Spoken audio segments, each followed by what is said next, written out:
تخيل معايا العالم كله في حالة فوضى، صوت صفارات الإنذار، مدن بتتحرق وجنود بيحاربوا في كل مكان. كانت أكبر كارثة بشرية حصلت في التاريخ، والكارثة دي اسمها الحرب العالمية الثانية.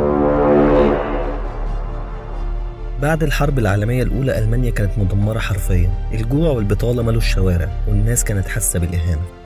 وفي وسط اليأس ده ظهر شخص اسمه هتلر.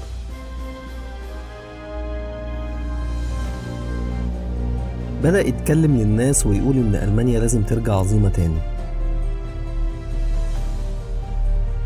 وفي سنة 1939 ألمانيا غزت بولندا بخطة اسمها الحرب الخاطفة، الطيارات والدبابات في كل مكان والدنيا كلها اتقلبت.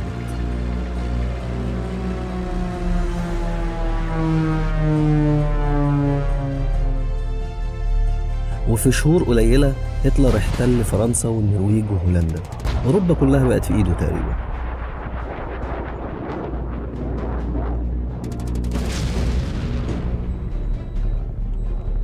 ألمانيا بدأت تقصف لندن والمدن اتحولت لأنقاض.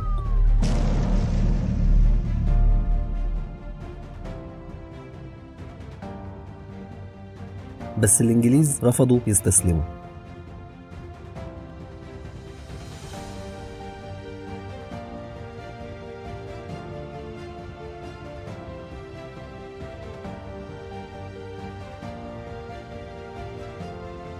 هتلر قرر يهاجم روسيا، وبالفعل استحوذ على أماكن صغيرة في روسيا.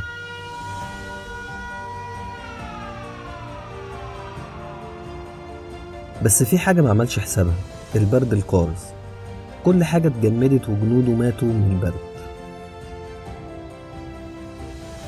في يوم 7 ديسمبر 1941 اليابان فجرت قاعدة بيرل هاربر. أمريكا اضطرت تخش الحرب. يوم 6 يونيو 1944 الحلفاء بدأوا أكبر هجوم في التاريخ. آلاف الجنود نزلوا على شواطئ فرنسا.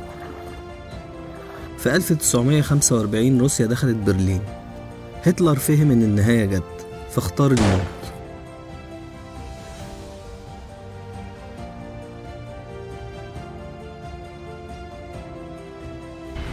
في أغسطس 1945 أمريكا رمت أول قنبلة ذرية على هيروشيما، بعدها على ناجاسكي. العالم اتجمد من الصدمة. 6 سنين من الدم والدمار خلصت.